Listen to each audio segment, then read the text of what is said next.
ఓం సాయిరామ్. సమస్త సాయి భక్తులందరికీ నమస్కారం అండి. అందరూ ఎలా ఉన్నారు? అందరూ కూడా బాబా గారి దయవలన ఇప్పుడు ఆనందంగా ఆరోగ్యంగా ఉండాలని, మీరు కోరిన కోరికలన్నింటినీ కూడా బాబా గారు తీర్చేయాలని మీ తరపున నేను కూడా బాబా గారిని మనస్ఫూర్తిగా కోరుకుంటూ ముందుగా బాబా గారి పాద పద్మాలకైతే ఒక్కసారి నమస్కరించుకొని వీడియోలకైతే వెళ్ళిపోదాం. ఇక ఈరోజు బాబా గారు సాయి మాటగా నా నోట ఏం పలికించబోతున్నారు అంటే, బిడ్డ సమయం లేదు తల్లి, వెంటనే పని పట్టాలి, కనిపెట్టాలి. పెద్ద ప్రమాదం పొంచి ఉంది. నీ ఇంట్లోనే రహస్య శత్రువు ఎంతో కాలంగా ఎన్నో ఏళ్లుగా నీతో ఉన్నా కూడా నువ్వు గుర్తించలేకపోయావు. ప్రతిసారి వారి చేతుల్లో చిక్కి దెబ్బ తింటూనే ఉన్నావు, మోసపోతూనే ఉన్నావు, కానీ పలానా వారు అని కనిపెట్టలేకపోయావు. వారు ఎవరో తెలిస్తే నీ గుండె జల్లుమంటుంది. వారికి ఎంతో మేలు చేశావు బిడ్డ, నువ్వు ఆపదలో ఆదుకున్నావు, సహాయం చేశావు, కానీ వారోజు ఆఖరికి ఇలా నీకు శత్రువుగా, రహస్య శత్రువుగా తిరుగుతున్నారు నీ చుట్టూ, నీతో, నీ ఇంట్లోనే. వారెవరో తెలిస్తే గుండె జల్లుమంటుంది. ఇలాంటి వారా నాకు శత్రువు అని గుండె ఆగిపోతుంది, అంతటి పని అయిపోతుంది బిడ్డ. వెంటనే ఆ శత్రువు ఎవరు కనిపెట్టు, వారి పని పెట్టు, లేకపోతే నష్టపోతావు. అడుగడుగునా కూడా నిన్ను మోసం చెయ్యాలని, నీ పతనానికి, నాశనానికి వాళ్ళు పథకాలు వేస్తూనే ఉన్నారు. జాగ్రత్త. ఇంకా వారు నీ దగ్గర ఉన్నారు అంటే నీ చేతులారా నీ జీవితాన్ని నువ్వు పాడు చేసుకున్న వ్యక్తివి అవుతావు. జాగ్రత్త. మళ్ళీ పశ్చాత్తాప పడాల్సి వస్తుంది. సాయి మాటని నిర్లక్ష్యం చెయ్యకు, తోసిపుచ్చకు, పక్కకి నెట్టి వెయ్యకు అంటూ బాబా గారు మరీ హెచ్చరిస్తున్నారండి. ఒక నిగూఢ అర్థం తాగి ఉన్న సందేశంతో వచ్చారు. ఎందుకు బాబా గారు ఇలా అంటున్నారు, ఎందుకు ఇంతలా చెప్తున్నారు? ఖచ్చితంగా విని తీరాల్సిందే. ఎందుకంటే బాబా గారి భక్తులు ఎంతమంది ఉండగా కూడా ఇది మీ కంట పడింది, మీ చెవున పడింది అంటే దాని అర్థం ఏంటి? ఖచ్చితంగా మీకోసం తీసుకొచ్చిన సందేశమే. ఎక్కడో ఏదో జరుగుతోంది, ఎవరి వల్ల ఏదో సమస్య రావటమో, చిక్కుల్లో పడటమో ఏదో జరగబోతోంది. దాని నుంచి బయటపడమని బాబా గారు హెచ్చరిస్తున్నారు, జాగ్రత్తగా ఉండమని చెప్తున్నారు. మరి నిజంగా బాబా భక్తులు అయితే గనుక బాబా గారి సందేశాన్ని వినాలి అనుకుంటే, బాబా గారి మాటను పూర్తిగా వినాలి అంటే చివరి దాకా వీడియో ఎక్కడ స్కిప్ చేయకుండా, మిస్ చేయకుండా చూడండి. నచ్చినట్టయితే మీ ఫ్రెండ్స్కి, ఫ్యామిలీ మెంబర్స్కి, మన సాయి భక్తులందరికీ షేర్ చేయండి. అలాగే బాబా గారి కోసం ఒక చిన్న లైక్ ఇచ్చేసి వీడియో చూడటం మొదలు పెట్టండి. ఎందుకంటే కష్టంలో ఉన్న మరి కొంతమందికి బాబా గారి సందేశం రీచ్ అవుతుంది. దాని ద్వారా వారికి ఓదార్పు దొరుకుతుంది. దానివల్ల వారికి మనశ్శాంతి కలిగిన పుణ్యంలో భాగం మీకు కూడా పంచుతాడు మన సాయి. ఇక మన ఛానల్ని ఫస్ట్ టైం చూస్తున్నట్లయితే ఛానల్ని సబ్స్క్రైబ్ చేసుకుని మీ సపోర్ట్ నాకు అందివ్వండి. ఒక వ్యక్తి మొన్న నాకు మెసేజ్ చేశారండి, ఇన్స్టాలో మెసేజ్ చేశారు. ఆర్థిక ఇబ్బందులతో ఎంత అల్లాడిపోయాను అంటే అప్పుల బాధలు ఎక్కువైపోయాయి. ఒకప్పుడు బాగా బతికిన ఫ్యామిలీ బిజినెస్లో లాస్ రావటం వల్ల ఫుల్ అప్పులు అయిపోయాయి. ఇంట్లో తినడానికి ఒక్క పూట తిండికి కూడా వెతుక్కోవాల్సిన అలాంటి పరిస్థితి వచ్చేసింది. చావే గతి అనిపించింది. అలాంటి సమయంలో బాబా గారి ఓదార్పు దొరుకుతుంది, బాబా గారి సందేశాలను దొరికితే మనశ్శాంతి కలుగుతుంది అని నేను బాబా గారి వీడియోలు చూస్తూ ఉన్నాను. మీ ఛానల్ని రెగ్యులర్గా ఫాలో అవుతాను. మీరు ఇక్కడ గురూజీ గారి గురించి చెప్పటం చూశాను. సరే, ఎంత లాస్లో ఉన్నాను, ఎంత బాధలో ఉన్నాను, ఎన్నో చోట్ల తిరిగేశాను, కానీ ఇక్కడ ఒక్కసారి ప్రయత్నించి చూద్దాం, బాబా దారి చూపిస్తున్నాడేమో అనిపించి మనసుకి ఒక్కసారి కాల్ చేశాను. గురూజీ గారు కాల్ చెయ్యగానే నా ప్రాబ్లం మొత్తం విని పూజ చేసి మంచి పరిష్కారం అందించారు. ఒక్కొక్క ప్రాబ్లము కూడా సాల్వ్ అవుతూ వస్తూ ఉంది మాది. ఎందుకంటే ఎప్పుడో మా పూర్వీకుల ఆస్తి ఒకటి కోర్టులో ఉండింది, అది మాకు రావటం, దాన్ని అమ్మటం వలన అప్పులన్నీ తీరిపోవటం, మా లైఫ్ ఇప్పుడు మళ్ళీ ఎలా ఉందంటే చాలా సంతోషంగా ఉన్నాం. నిజంగా బాబా గారి నాకు ఈ దారి చూపించారు అనిపించింది. బాబా గారి ఈ గురువు గారిని మీ చేత పరిచయం చేయించారేమో అనిపించింది. నిజంగా రుణపడి ఉంటానని ఎంత హ్యాపీగా చెప్పారండి వారు. మీకు కూడా ఎలాంటి ప్రాబ్లమ్స్ ఉంటాయి, ఒక్కసారి ఇక్కడ స్క్రీన్ మీద ఉన్నటువంటి ఈ నెంబర్కి కాల్ ట్రై చేసి చూడండి. శ్రీ షిరిడి సాయిబాబా ఆశీస్సులతో జ్యోతిష్యం చెప్తారండి గురూజీ సుబ్రహ్మణ్య రాజు గారు. వీరి మొబైల్ నెంబర్ 96698732. మీకు ఎలాంటి సమస్య అయినా అవనివ్వండి, చిటికలో పరిష్కరించి ఇచ్చేస్తారు. ప్రేమ, పెళ్లి, ఉద్యోగం, రాజకీయం, విదేశీ ప్రయాణం, ధనం నిలకడగా లేకపోవటం, భార్యాభర్తల మధ్య గొడవలు, ఆస్తి తగాదాలు, అప్పుల బాధలు, స్త్రీ పురుషులకు ఎటువంటి గుప్త సమస్యలు ఉన్నా నెంబర్ 1 వశీకరణ స్పెషలిస్ట్. అలాగే మీ మీద మీ ఇంటి మీద చెడు ప్రయోగం జరిగి ఉన్న నరదృష్టి, నరఘోష, సంతాన సమస్యలు, మానసిక సమస్యలు, గుప్త సమస్యలు, ప్రతి ఒక్క ప్రాబ్లంకి చక్కటి సొల్యూషన్స్ ఇస్తున్నారండి. మీ వివరాలని చాలా సేఫ్ అండ్ సెక్యూర్గా ఉంచుతాయి. ఇక్కడున్న మీకే కాదు, దేశ విదేశాల్లో ఉన్న వారికి సైతం అందుబాటులో ఉంటారు. కాబట్టి ఎలాంటి ప్రాబ్లమ్స్ మీకు కనుక ఉంటే స్క్రీన్ మీద ఉన్న ఈ నెంబర్కి ఒకసారి కాల్ ట్రై చేసి చూడండి. ఆ తర్వాత మీ హ్యాపీనెస్ని మీరే నాతో షేర్ చేసుకుంటారు. బిడ్డ, నిజంగా ఈ రహస్య శత్రువు గురించి చెప్పాలంటే నాకే ఒకలా ఉంది బిడ్డ. ఎందుకంటే ఎంతగా నమ్మావు నువ్వు, ఎంతగా దగ్గరికి చేరదీశావు, కష్టంలో ఉన్నాము అంటే ఆదుకున్నావు, నీ చేతనైనంత సహాయం చేసావు. నిజంగా కష్టాల్లో ఉన్నారులే అంటూ వాళ్ళని పైకి తీసుకురావాలని చెప్పి ఎంతో నీతో పాటు వారిని ఉంచుకుని పైకి తీసుకురావటానికి, వారి జీవితంలో ఎదగటానికి ఎంతో సహాయపడుతూ వస్తున్నావు బిడ్డ నువ్వు. కానీ వాళ్ళు పైకి ఉన్నంత మంచి వ్యక్తులు కాదు, పైకి ఉన్నంత మంచి గుణాలు లేవు. లోపల అంతా కుళ్ళు కుతంత్రాలతో నీ మీద కక్ష పెట్టుకొని నీ దగ్గర మంచిగా మేకవన్న పులిలా నటిస్తున్నారు. అది నువ్వు కనిపెట్టలేక, గ్రహించలేక, నా వాళ్లే నాతో ఉన్నారు, నా సహాయం కోరి వచ్చారు, కష్టంలో ఉన్నారు అని వారికి అండదండగా ఉన్నావు, ఓదార్పనిస్తున్నావు, జీవితాన్ని ఇస్తున్నావు. వారి లోపలి నిజస్వరూపం వేరే ఉంది బిడ్డ, పైన కనిపించే రూపం కాదు. నిజానికి ఈ రహస్య శత్రువు ఎవరు అని తెలిస్తే నీకు గుండె జల్లుమంటుంది కూడా. ఒక విధంగా చెప్పాలంటే ఈ రహస్య శత్రువు నీకు ఏర్పడటానికి కారణం కూడా నువ్వే.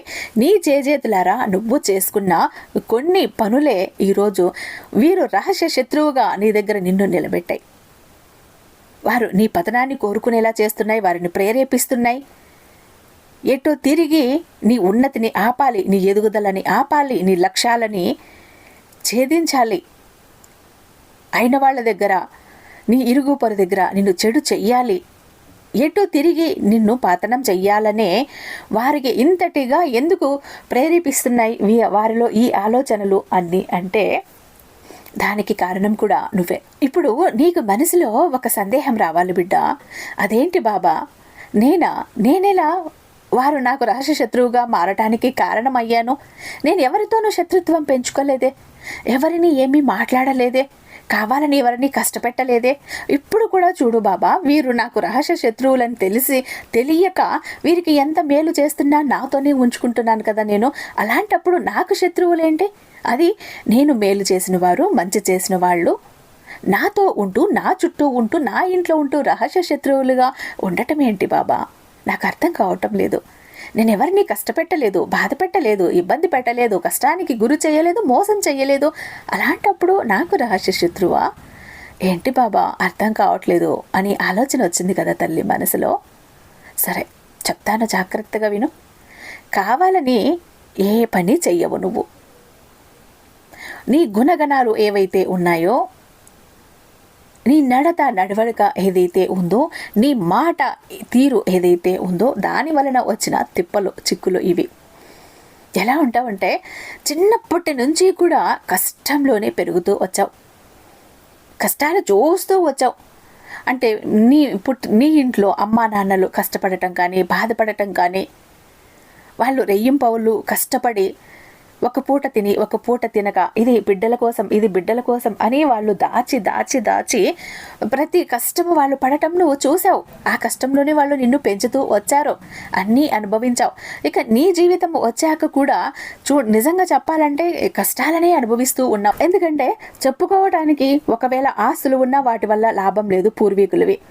ఒకవేళ ఆస్తులు లేని వాళ్ళు కొంతమంది ఇలా పేదరికంతో చాలని డబ్బులతో చాలని జీవితంతోనే అమ్మా నాన్నలు పెంచుకుంటూ వస్తే ఇక నీ జీవితం కూడా అలా సాగుతూ ఉంది. నీ రెక్కల కష్టం మీద నీ సంసారాన్ని నువ్వు ఈదుకుంటూ వస్తున్నావు, కష్టాన్ని చూసావు.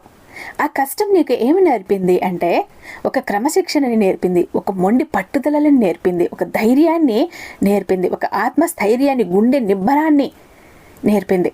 ఎంతటి పని అయినా సరే మొండిగా చేసి పక్కకు పెట్టడం నేర్పించింది. జీవితంలో నిజాయితీగా ఉండాలి, మన కష్టాన్ని మనం నమ్ముకుంటే మనకు ఎదురు లేదు అన్న పాఠాన్ని నీకు నేర్పించింది. కొన్నిసార్లు ఇవన్నీ కూడా చాలా బాగుంటాయి, చాలా మంచి లక్షణాలు బిడ్డ. వీటి వల్ల కొన్నిసార్లు ఇబ్బందులు పడుతున్నావు, తిప్పలు పడుతున్నావు. ఏంటంటే నేను ఎంత నిజాయితీగా ఉంటాను, నాకు క్రమశిక్షణ, ఏదైనా క్రమశిక్షణగా ఉండాలి. సోమరిపోతలంటే ఇష్టం ఉండదు, సోమరితనం అంటే ఇష్టం ఉండదు. పని పాట లేకుండా కాలయాపన చేసేవాళ్ళంటే నాకు చిరాకు వస్తుంది. ఎందుకంటే ప్రతి నిమిషం కూడా చాలా విలువైనది. ఆ విలువైన సమయాన్ని వృధా చేసుకుంటే మళ్ళీ తిరిగి రమ్మన్నా రాదు.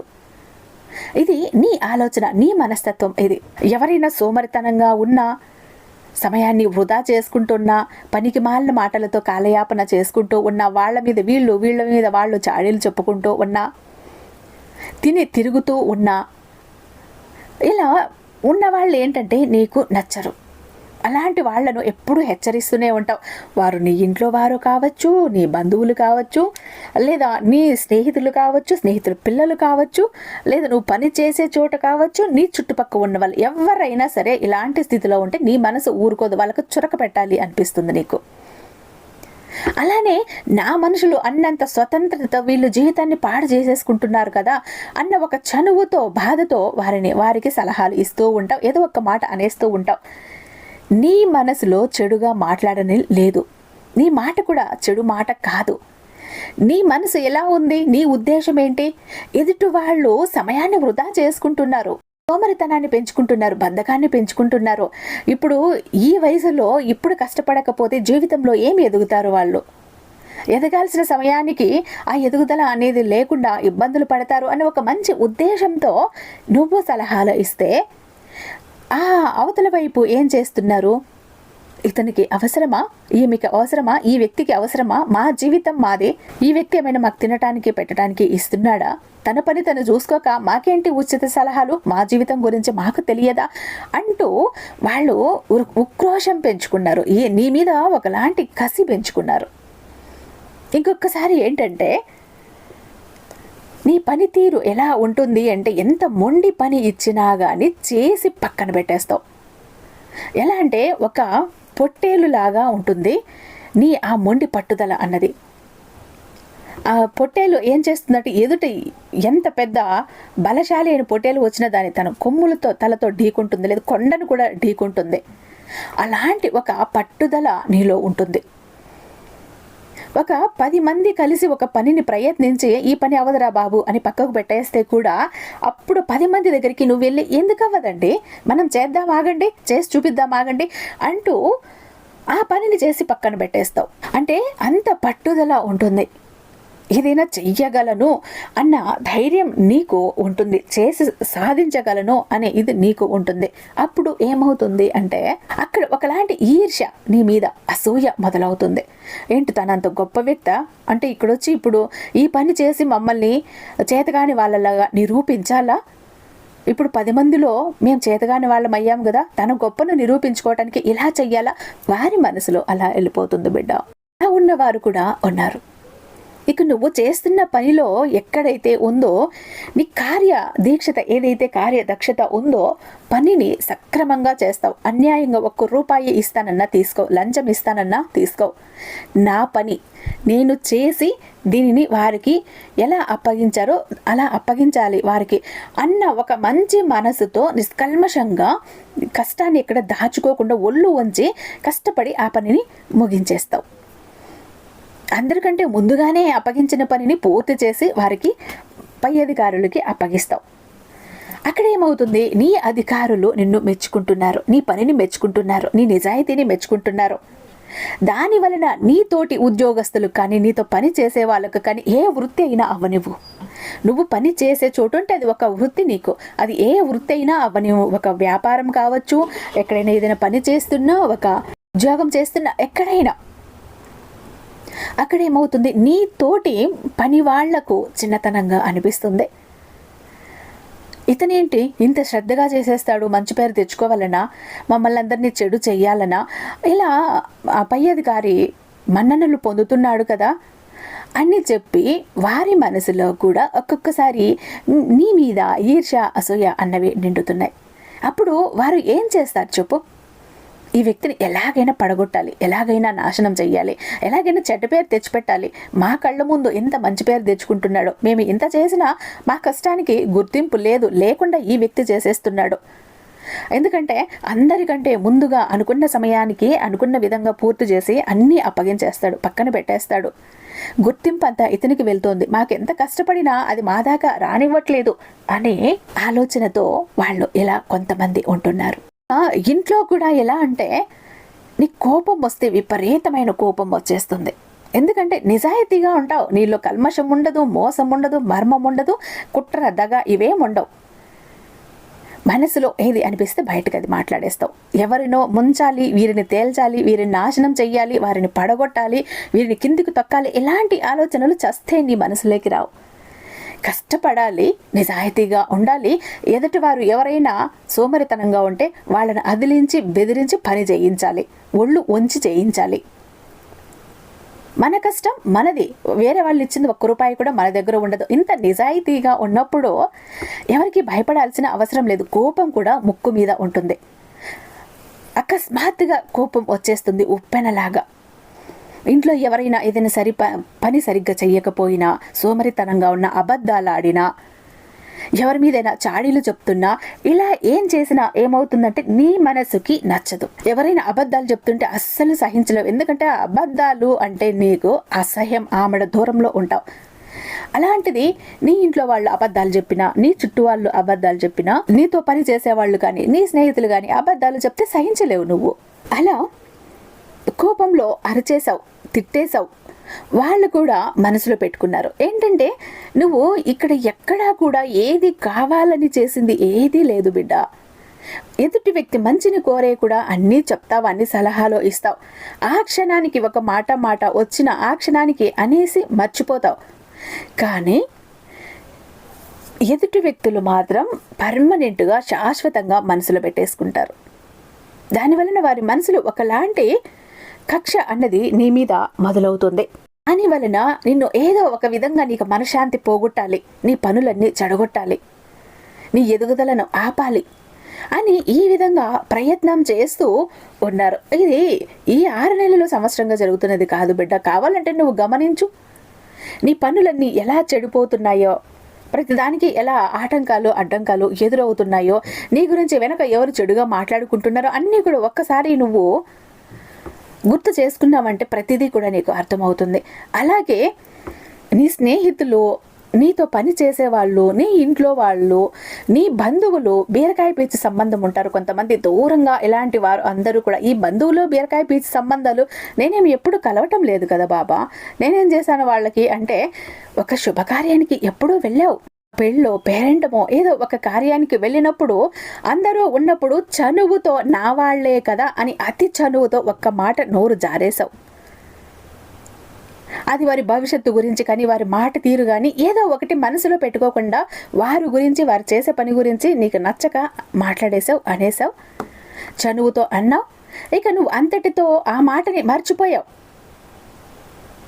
ఎందుకంటే నీకు మోసం చెయ్యాలి, కుట్రలు చెయ్యాలని లేదు కదా. ఏది కూడా నువ్వు మనసులో అదే అంటే గుర్తు పెట్టుకోవు, వదిలేస్తుంటావు అప్పటికప్పుడు.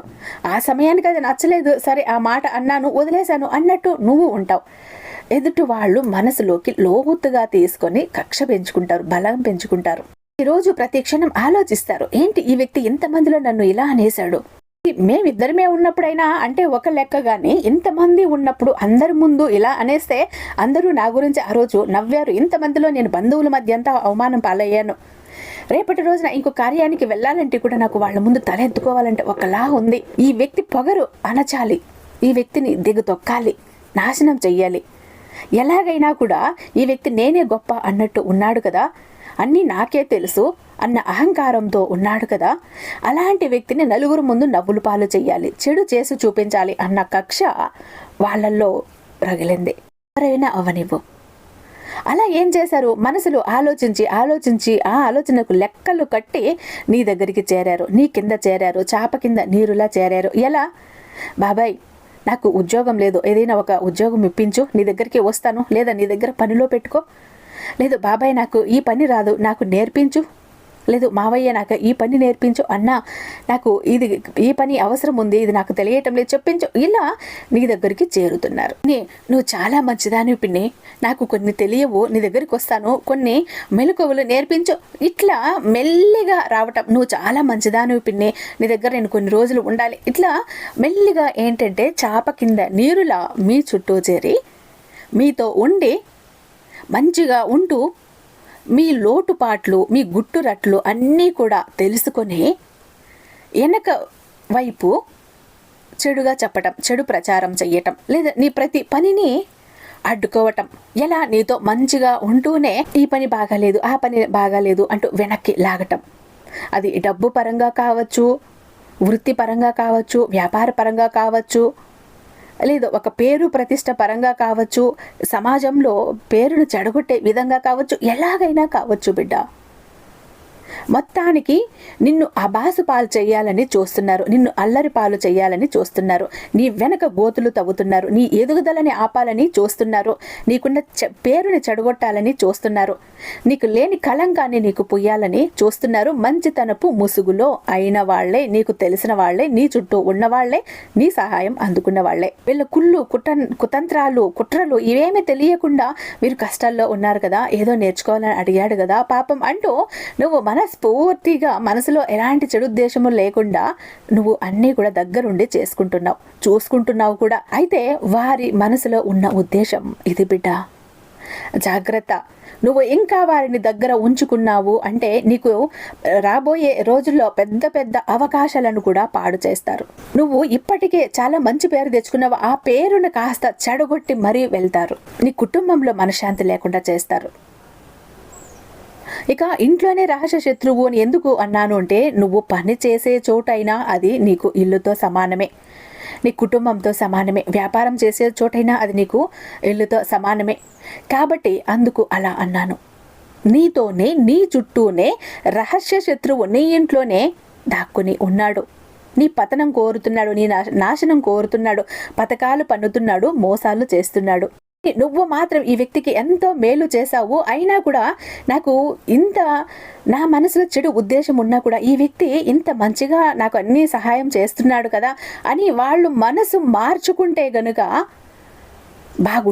బాగుంటుంది. కానీ వాళ్ళలో పశ్చాత్తాపం రావటం లేదు, వాళ్ళు వెనుదిరిగి వెళ్ళటం లేదు. ఇలాంటి వ్యక్తిన నేను మోసం చెయ్యాలనుకుంటున్నాను, తన మనసులో ఏది లేకుండా మాట్లాడేస్తారు అంతే, కావాలని ఏది చెయ్యరు అన్న ఆలోచన వారికి రావటం లేదు. ఎందుకు అంటే వాళ్ళలో కక్ష, ఈర్ష, అసూయ, ద్వేషం అన్నవి నిండిపోయి ఉన్నాయి. కాబట్టి ఇలాంటి వారు నీ జీవితంలోకి వచ్చాక, ఎవరు నీ జీవితంలోకి వచ్చారు, వాళ్ళు వచ్చాక ఎలాంటి సంఘటనలు జరిగాయి,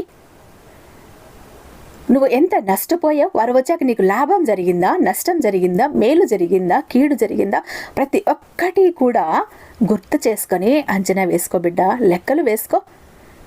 నీకు అర్థమైపోతుంది, లెక్కలు తేలిపోతాయి, నువ్వే లెక్కలు తేల్చేస్తావు. ప్రతి ఒక్కరు లెక్కలు నువ్వు తేల్చగలవు, లెక్కలు వెయ్యి. ఎవరు వచ్చినప్పుడు ఏం జరిగింది నీ జీవితంలో అన్నదానికి ఒక్కొక్క లెక్క బయటకు తెయ్యి, నీకు అర్థమైపోతుంది. లెక్కలు తేచి పక్కకు పడే. అలాంటి వాళ్ళని నువ్వు కొట్టాల్సిన పని లేదు, తిట్టాల్సిన పని లేదు, మెల్లిగా పక్కకు జారుకో అంతే. ఇంకేం చేయాల్సిన పని లేదు, మౌనంగా ఉండిపోవటమే, అలాంటి వాళ్లకు దూరంగా ఉండిపోవటమే, నీ ప్రతి విషయాన్ని వాళ్లతో చెప్పకుండా ఉండటమే. కాబట్టి అలాంటి వాళ్ళు ఉంటే గనక జాగ్రత్తగా మసులుకో, మెల్లిగా దూరం పెట్టే, అంతేకాని గొడవలు తెచ్చుకోకు బిడ్డ. జాగ్రత్త, ఇంకా ఈ శత్రువు నీతో ఉంటే ఇబ్బందుల్లో పడతావు. అందుకే నీ సాయి నిన్ను మరీ హెచ్చరిస్తున్నాడు.